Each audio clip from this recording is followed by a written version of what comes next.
Verletzung bei Art und Eis war eine spezielle Verletzung. Beim letzten Versuch ich eigentlich über meinen Fuß gefallen und dann haben wir wortwörtlich gerufen, den Arsch gebrochen. Man hat das ganze Blut gesehen und gewusst, gut, Scheiße, da ist jetzt nicht einfach nur eine kleine Schnittwunde. Aber im Hintergedanken war, glaube ich, immer noch die Weltmeisterschaft. Die Weltmeisterschaft in Boston. Die wichtigste Weltmeisterschaft in meinem Leben, hätte ich fast gesagt. Weil es gleichzeitig noch Quali war für die Olympischen Spiele jetzt in Milano 26. Ja, nach der zweiten OP musste ich mich 2 Wochen komplett ruhig legen. Ich durfte nichts machen. Nach einer Woche konnte ich ein bisschen spazieren und das war's. Und ich weiß, wie viel man in 2 Wochen abbaut. Und das ist sehr, sehr viel. Vor allem in unserem Sport, weil er so technisch so affin ist. Und ich wusste, ich habe noch 3 Wochen Zeit, um das Ganze wieder aufzubauen. Und 3 Wochen ist wiederum sehr wenig, um mich physisch wieder auf das höchste Level zu bringen. Und ja, das hat eigentlich bedeutet, dass Olympia zu einem gewissen Grad auf Kippe steht, die Quali. Und da war es sicher nicht einfach, zu wissen, in diesen 3 Wochen jetzt muss ich alles geben und irgendwie fit werden.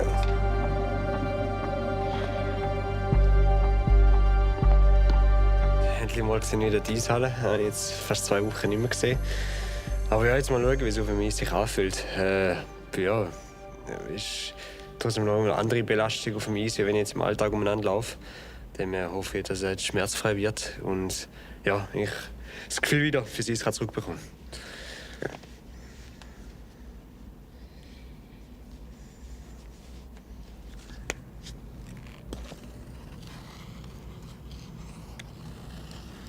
Es ist so still da drin.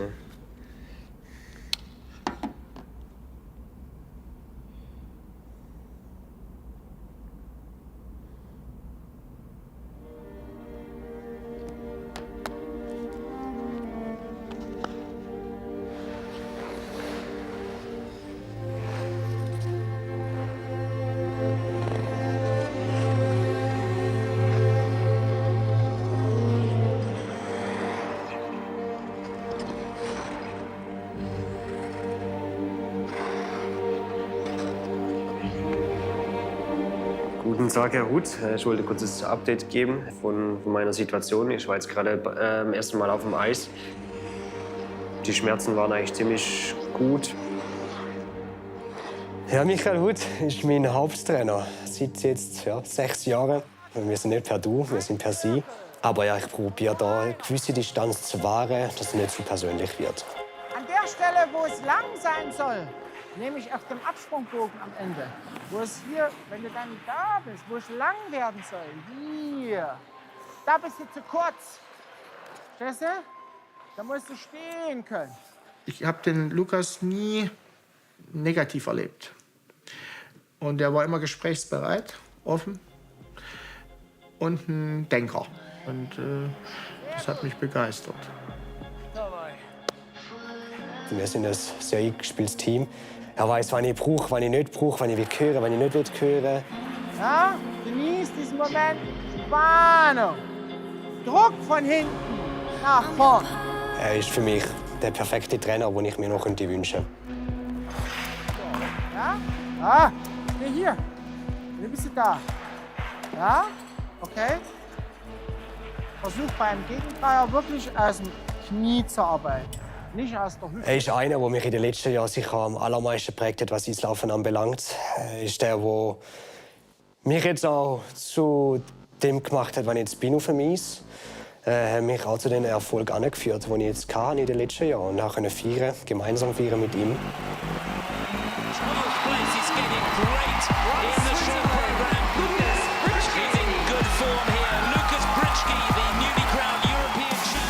In Vorbereitung für Boston. Wir sind dann nach Chemnitz gegangen, ins Trainingslager. Boah, dort habe ich mir auch einen abgekürzt. Also jedes Training, ich musste über meine Limite gehen, dass ich irgendwie fit werde.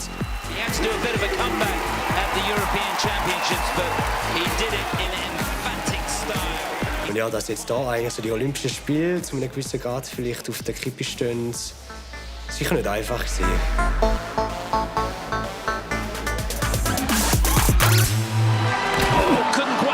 The triple toe at the end of the lutz.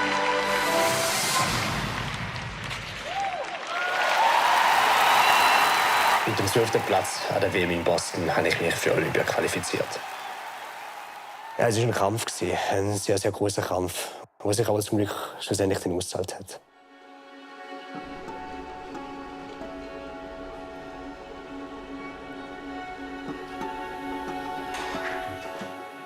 Guten Morgen. Morgen, Kathi.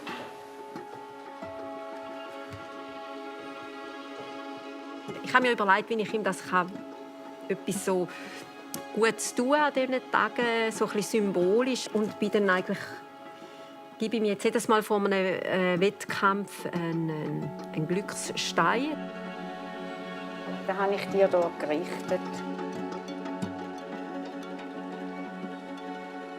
Die Idee war mal von mir, dass er dann da als Kettle um den Arm anlegt. Das sind alles so Steine, die so symbolisch oder Kraft geben für Entscheidungen treffen, Bodenständigkeit und solche Sachen. Ja, ich finde die ganz spannend, die zwei. Eben den habe ich jetzt für die Olympiade eigentlich sicher ausgewählt. Das ist ein Wettkampf, der glitzert für mich. Es ist etwas Einmaliges, etwas Spezielles. Für eine Olympiade da kann nicht jeder mitmachen. Darum finde ich etwas Glitzerndes. Der Lukas selber hat ja Glitzer nicht gern. Darum es ist ja auch ein bisschen dezent. Er hat ja auch seine Kostüme selten viele Pailletten drauf oder Swarovski-Stein. Er hat es auch eher ein bisschen schlicht gern.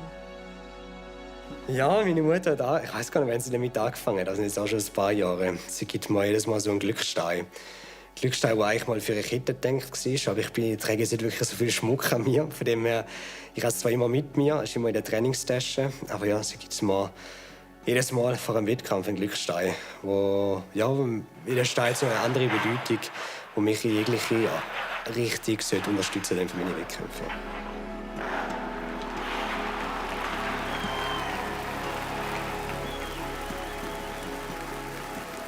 Eiskunstlaufen ist eigentlich ein Familiensport in dem Sinn, dass wenn ein Athlet oder eine Athletin Eiskunst läuft, muss die ganze Familie mitziehen. Also meistens sind alle irgendwie involviert, weil es so viel Aufwand ist. Auch eben, man hat nicht irgendwie organisiertes Training von einem Club oder so aus. Irgendwie da die Balance zu behalten, ich glaube, das ist die grösste Herausforderung, dass niemand zu kurz kommt. Und da war ja auch immer eine Gratwanderung, wie viel Max leiden, was nicht. Eben, man hat noch einen Rest der Familie, ich habe noch einen Mann, ich habe auch noch einen anderen Sohn. Die haben ja auch Bedürfnisse und dem gerecht werden, denke ich mal. Also das ist eine riesige Herausforderung. Das ist, finde ich, ist die grösste Herausforderung, eigentlich, damit das Ganze noch im Lot bleibt. Er war immer weg. Ich bin auch weg. Ich habe ja dann meinem anderen Sohn schauen und so. Also das ist so... Das ist eine Herausforderung. Extrem. Ja. Auch ich natürlich nicht. Nein, aber auch ich nicht zu kurz gekommen. Weil ich meine, ich bin 3 Stunden in dieser Eishalle. Ich habe dann auch nicht das gemacht, was ich eigentlich machen wollte.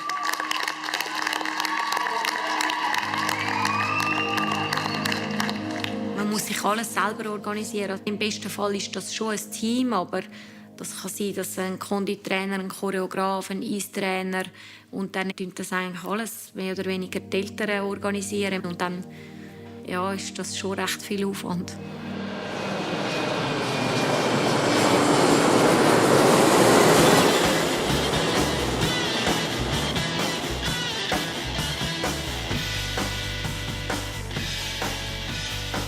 Wenn man eine Saison abgeschlossen hat, dann fängt natürlich die ganze Arbeit bezüglich Choreografie von Neuem an. Aber meistens freut man sich dann einfach auch, weil ein Jahr lang die gleiche Musik und das gleiche Programm, irgendwann hat man es dann auch so ein bisschen gesehen, auch wenn es gut gelaufen ist und man es gerne macht.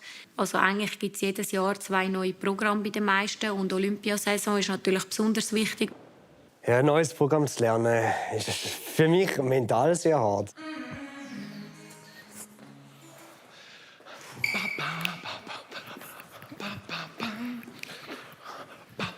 Try to put on the ground the sequence that we did as a transition after the first jump. And so we mold it with the movement.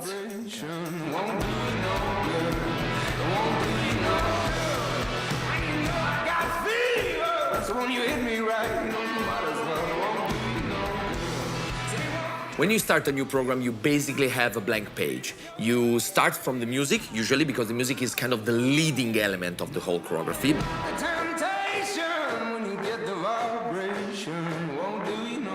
Lucas is a very brainy guy, but he's so talented and so educated that basically he's everybody's darling. But this year, for the Olympic season, we decided to go the opposite way and show that Lukas Bridge can be the bad guy. So the title of the song is No Good. Boom, bang, bang, bang, bang. This is good. Die Musikauswahl ist wahnsinnig wichtig, dass es einem gefällt. Also zuerst wird mal so das Grundgerüst aufgebaut, wo in der Musik kommen welche Elemente, meistens eben die schwereren Sprünge wahrscheinlich am Anfang, weil man dann noch mehr mag, aber es gibt auch Bonuspunkte, wenn man am Ende noch Sprünge macht. Es ist hart für den Kopf. Boom, boom, scha, scha. Jetzt muss ich die ganzen Bewegungen zu merken, irgendwie in den Kopf hineinprägen. Ich bin jetzt auch nicht der Schnellste, was so Choreografie lernen anbelangt. Ich glaube, das ist das Härteste. Right, left. Vor allem, wenn ich denke, hey, jetzt haben sie mir schon 5-mal gezeigt und ich verstehe es immer noch nicht, weil ich koordinativ das noch nicht hinbekomme. Ich glaube, das ist die grösste Herausforderung bei mir. Well, yeah, doesn't really make a difference. If there is not a bit of a mess when you start creating something new and everything is perfectly polished, then it's a bit too, probably too standard. So we look for a little bit of confusion and mess because from that kind of energy, we try to take out something that is new, creative and energetic and that we feel. Sha, sha.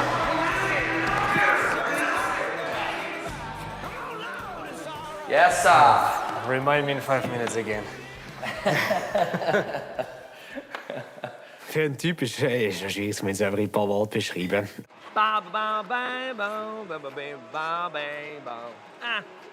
You did it better in the past, but... Er hat spezielle Ideen. Er macht nicht so 0815 Choreografien, wo man sonst schon genug auf dem Eis sieht, sondern ich habe einfach mit ihm schnell so die Symbiose gespürt, dass er auch einfach die spezielle Gedanken, Ideen, Vorstellungen hat. Und ja, das war eigentlich schlussendlich der Keypoint, wo ich mich für ihn entschieden habe. Lukas' choreography last year was a very deep and powerful one. We decided to use a very strong music. Inside the song, the author decided to include a section of the very famous monologue by Charlie Chaplin, included in the movie The Great Dictator. Don't give yourselves to these unnatural men with machine minds and machine hearts. You are not machines, you are not cattle, you are men. People have the power to make this life free and beautiful, to make this life a wonderful adventure. Let us use that power. We decided to use sign language in the program because we felt that dance was not enough to really express the meaning of every single word and to implement the message in the choreography.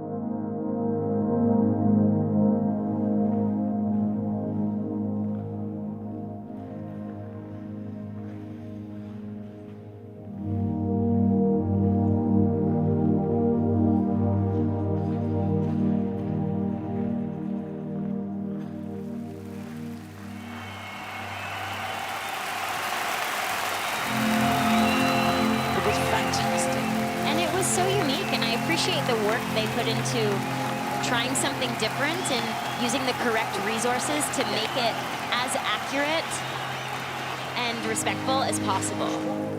Ja, es ist einfach um die Message gegangen. Es war sehr viel in dieser Welt los, leider immer noch. Viel Negatives. Und ja, wir haben die Message Richtung Freiheit. Also weg von den ganzen Krieg oder Konflikt, die wir in dieser Welt leider momentan haben. Und es werden leider nicht weniger, sondern immer mehr, Tag für Tag. For a choreography to work, a lot of elements have to come together. The music, the skater, the choreographer, the boots, the blades, the performance, and also the costume. The costume is one of the most important elements of a choreography because visually speaking is one of the elements that gives the storytelling the most. Man kann am Anfang einer Saison ein tolles Kostüm haben. Jeder sagt, was ist das? Was ist das? Schaut es euch an. Und man schaut auf dieses Kostüm und der Läufer steht plötzlich im Fokus.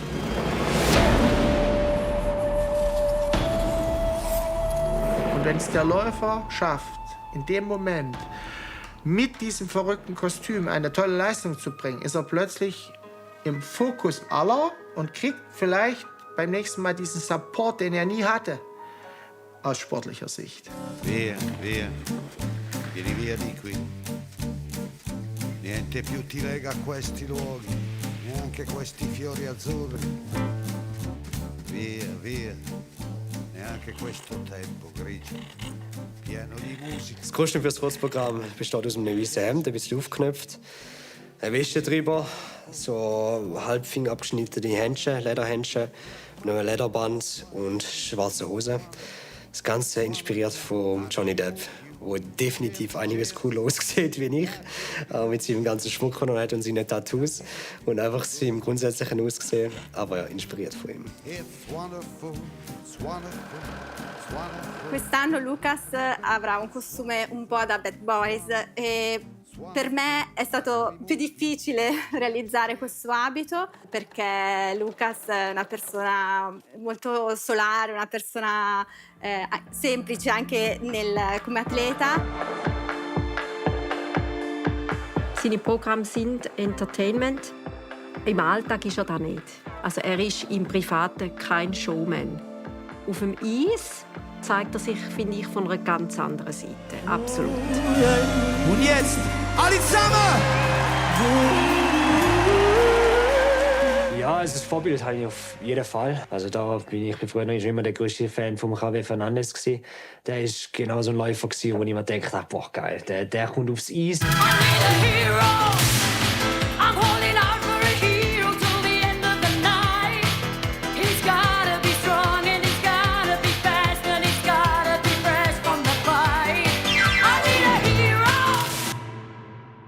So eine Aura, die Leute sind schon gefesselt und ja, keine Sekunde wenden sie sich ab von dem Läufer und schauen von Anfang bis zum Schluss ihm zu. Und ja, der hat einfach auch so ein Programm gebracht, wie ich gerne auch bringe, eben einfach Unterhaltung.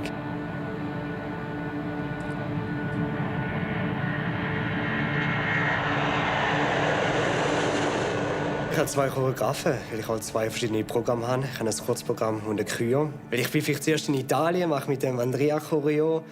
Und dann gehe ich nach Belgien zum Adam. Und es ist einfach eine ganz andere Art und Weise, wie man das Programm aufstellt.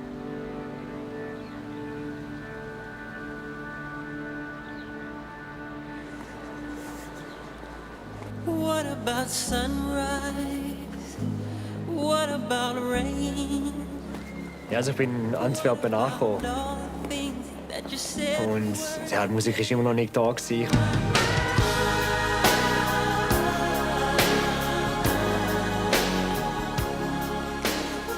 Und ja, es ist manchmal hilfreich, sich vielleicht auch ein bisschen inspirieren lassen, von was einen gerade umgibt.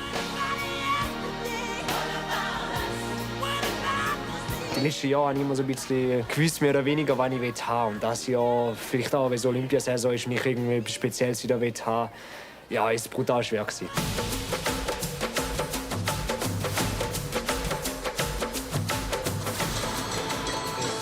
And go. Boom. Right? Lucas is a type of skater, type of athlete, type of artist who has such a huge inner world. I like this new approach. Because you can do this, is also still right. Mit dem Adam ist wirklich, er probiert sich eigentlich so in mich hineinzuversetzen. Er geht so ganz anders an die Arbeit an. Also ich habe mit noch keinem Choreograf so zusammengearbeitet wie mit ihm. Es geht dann auch ums Atmen selber. Okay, wie atme ich ein? Oder beziehungsweise ausatmen, was der Körper dann für eine Bewegung macht. Und eigentlich vieles vom Körper selber kommt. Exactly. Oh, that's something. Yeah. And it's not tick, tick. It's shooby-dooby and lean. Nice, Lucas. Nice, nice, nice, nice. And if I'm staying with my body, there's my power. Exactly. It really comes from there. Boom. Ich würde schon sagen, dass etwas Neues kommt von mir selber. Also, es ist jetzt auch Kryo, ist eine orientalische Richtung, die ich vorher noch nie hatte. Das Kurzprogramm ist eher meine Comfortzone mit in die Pop-Rock-Richtung.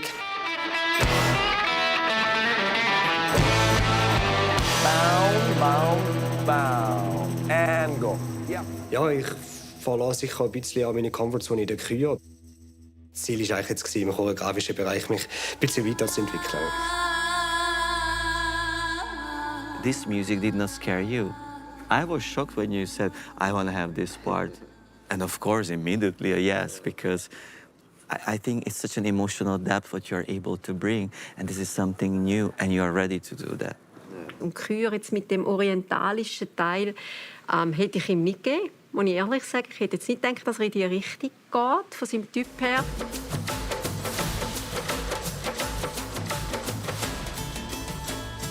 I'm really happy with this music choice because, again, it's not one step, it's like 10 steps above to bringing something different.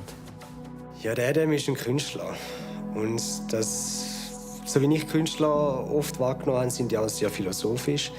Wir arbeiten auch viel, viel mehr als sich selber und sind achtsamer über sich selber als Person. Sehr offen, auch wieder positiv und warmherzig ist. Und das finde ich sehr, sehr schön als ihm als Person. Ja. I'm calling figure skating an art, although it's still really on discussion. Is it really a sport? Because it's such an athletic involvement necessary. I really consider it as an art. The athletes are moving on music. They try to tell a story with their eyes, with their inner world, with their body language. Für mich ist das Eiskunstlaufen einfach die perfekte Mischung aus so verschiedenen Facetten, eben der Athletik, der Kunst, Musik und wenn es mir nicht gut geht oder auch wenn es mir gut geht, ich tue meine Gefühle auch wie an meinen Körper auf ein Eis verarbeiten und das ist auch darum fehlt es mir ab und zu heute noch. Ich glaube, dass insbesondere versucht wird, in diesen Sport Eiskunstlaufen immer Geschichten hineinzutragen oder gewisse Bilder zu produzieren. Und vielleicht kommt das auch mehrheitlich über die Medien, dass wir haben Eisprinzessinnen oder Eisprinzen. Mit dem Eisprinzessinnen-Klischee hatte ich schon enttäuschte Kinder bei mir, die dann traurig waren, dass ich keine Prinzessin bin, oder? Kein Krönchen und nicht privat im Glitzerkostüm und so unterwegs. Ja, mein bester Kumpel nennt mich Eisprinzessin, ja. Also beziehungsweise er nennt mich nicht so, aber ich bin so abgespeichert auf seinem Handy. Und das ist ja auch ein Traum vieler kleiner Kinder, mal über das Eis zu laufen wie eine Prinzessin, am besten mit einer Krone auf dem Kopf und einem hübschen Kleid, wie auf einem Ball. Die Realität am Ende zeigt, es ist kein Zuckerschlecken und es ist nicht wirklich eine Prinzessin, die am Ende eine Goldmedaille bei den Olympischen Spielen holt, sondern es ist wirklich ein Profi. Eiskunstlaufen ist nicht nur für die Mädchen. Ich weiß zwar überhaupt nicht, wieso ist das überhaupt in Eiskunstlaufen, also in der Schweiz ist das so. Wenn du als Mädchen Eishockey machst, dann bist du eigentlich voll akzeptiert. Wenn du bereits als Junge Eiskunstlaufen machst, Eiskunstlaufen, was bist du für einen? Ja. Also zum Beispiel bei uns in Russland hatten wir nie dieses Einstellung, ja, Eiskunstlaufen ist so etwas, so ein Mädchensportart, ist etwas für die Mädchen. Ausfallschritt, Hinterschuh ersetzen. Eiskunstlaufen ist in der Schweiz ein extremer Mädchensport in dem Sinn. Also, wenn man sagt, man tut Eislaufen, wird das wie cool, okay, akzeptiert. Wenn das ein Bub sagt, oder? Der muss natürlich viel mehr kämpfen, sei es jetzt in der Schule oder sonst gegenüber Kollegen, sage ich jetzt mal auch im Jugendalter. Also da kenne ich also viele, die jahrelang in der Schule gecancelt worden sind, da mit dem Glitzerkostüm Eiskunstlaufen. Es ist halt sehr klischiert, das Eiskunstlaufen. A very bad cliche, in my opinion, that sticks to ice skating is that is basically a sport for girls. That boys who high figure skates are gay, and otherwise it's just for girls. Natürlich sind die Klischees auch immer in meiner, vor allem Jugendzeit, immer wieder das Thema gewesen. verstehe ich auch. Man sucht immer etwas, um die anderen hänseln oder was es auch immer ist. Es ist ein typischer Mädchensport. Es hat wenig Jungs. Er war lange eigentlich der einzige Bursch in seinem Club. Er hat jetzt daraus kein Drama gemacht. Er ist auch gut zu Gang gekommen. Gibt es leider ganz andere Fälle im Eiskunstlaufen, auch Fälle, die ich von meinem direkten Umfeld kennt habe, die viel mehr mit dem zu leiden hatten, ja, weil es einfach in Richtung Mobbing gegangen ist. Und ich hoffe, das ist heutzutage anders. Ich glaube, wir sind als Gesellschaft ein bisschen sensibler, was die ganze Thematik anbelangt.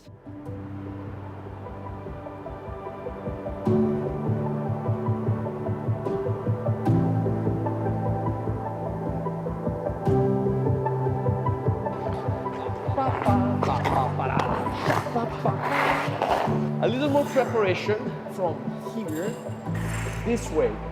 Andrea hat das Programm gesehen und gesagt, der Anfang funktioniert so nicht.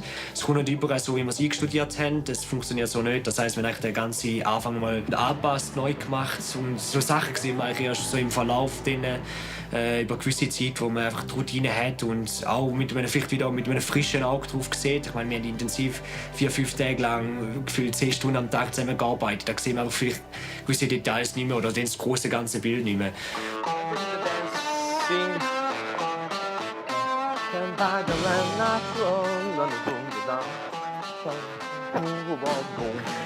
Clack, clack. Head and boom. This he has a kind of a little shiver in the voice. You know, I got fever. Try to give that kind of feeling. Boom, boom, tick, tick, tick, clack. Stop. When you build a program, basically you kind of overplace stuff because in the brainstorming process you kind of put a lot of stuff, a lot of ideas, etc. Some of those ideas need to be cut, edited or cleaned. Und wenn wir das Paket haben, komme dann immer wieder ich und sage, hier müssen wir optimieren. Effizienter sein in der Raumgestaltung, optimieren die Bewegungen, dass die Energie, die man reingibt in so eine Bewegung und Choreografie, möglichst auch angemessen ist, dass die Elemente natürlich auch umgesetzt werden können.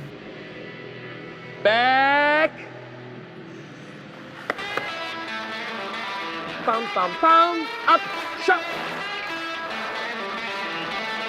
Yes, and up.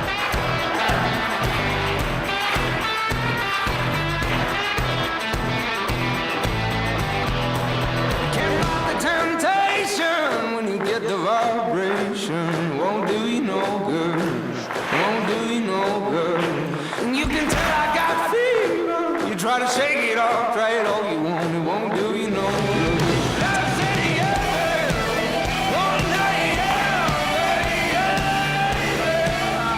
The kick. Yeah, go.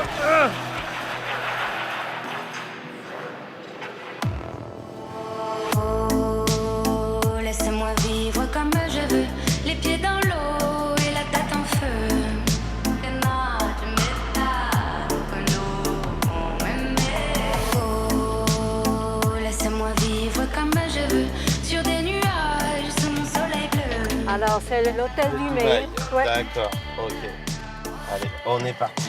Laisse-moi m'envoler, toucher les étoiles, frôler les nuages, défier mon histoire. Laisse-moi m'égarer, là où plus rien n'est égal, même dans le noir, je veux sentir la... Ich probiere es ein bisschen auszunutzen. Ich habe immer gesagt, früher noch, ganz am Anfang noch im Juniorenbereich, ist der Lukas so viel mal mit einer Trainingskollegin mitgegangen. Also ist eine Trainingskollegin mitgekommen und ihre Mami. Das war auch sehr lustig. Und irgendwann habe ich so gefunden, ich erlebe hier ganz viele andere Städte, die ich sonst nicht wirklich bereisen von dem her. Und ich habe mir immer so gefunden, das ist eine kleine Entschädigung für meine Warterei von früher noch. Auf diesen verschiedenen Eishallen in der Schweiz habe ich mir das jetzt ein bisschen rausgenommen, dass ich ihn so begleiten kann. Ici on arrive, on s'encontre sur les quais. Et vous connaissez Angers, vous êtes déjà venu ou pas? Oui, c'est la troisième année que vous venez sur Angers, donc pour les championnats de France de patinage? Oui, c'est pas les championnats de France, mais c'est le Grand Prix de patinage artistique. Ouais. Ich muss halt auch ehrlich sagen, ich bin viel weniger nervös, wenn ich vor Ort bin. wie die Heime. Also die Heime bin ich viel nervöser. Und vor Ort habe ich das Gefühl, ich kann da meine guten Gedanken irgendwo weitergeben. Und es ist irgendwo einfach so vom Gefühl her. Und die Heimat bin ich so machtlos. So. Hey. Gut, darf ich dir da noch das Zeug geben? Ja. Ja. Der andere Name. Dankeschön. Es gibt sicher so ein bisschen das Klischeehafte, dass die Eltern, vor allem in unserem Sport Mütter, vielleicht einen Traum verfolgen, den sie selber nie erfüllen können und probieren, da jetzt ihren eigenen Kind zu erfüllen. Was bei mir zum Glück nicht der Fall war. Oder zumindest hatte ich nie so wirklich das Gefühl, dass da meine Eltern wollen.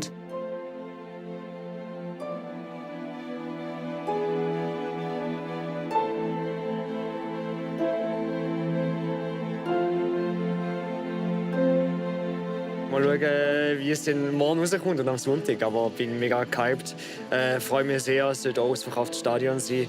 Ich meine, es gibt noch mal ein bisschen extra Energie und freue mich einfach jetzt, das heißt also richtig zu starten.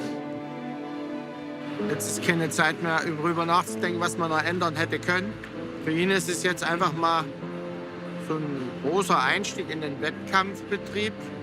Wo man sagt, das ist ein wichtiger Wettbewerb vielleicht. Außenwirkung. Mal schauen, wie es sich ausgeht. Ich glaube, das klassische Eislauf-Mami ist immer in der Eishalle, sieht jedes Training und mischt sich auch gerne ein ins Training.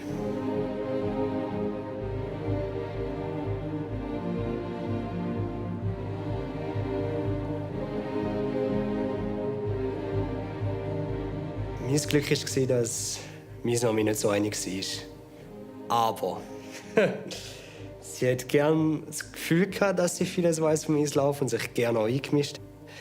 Was mich irgendwann richtig getriggert hat, was auch immer wieder zu Konflikten zwischen uns geführt hat. Weil ich irgendwann gesagt habe, du bist nicht meine Trainerin, du bist so meine Mami und unterstützt mich, aber ich brauche nicht den ganzen deinen Rat und ich muss nicht den ganzen das besserische Wissen hören. Ja, sie hat sich dann irgendwann mal ein bisschen distanzieren von dem.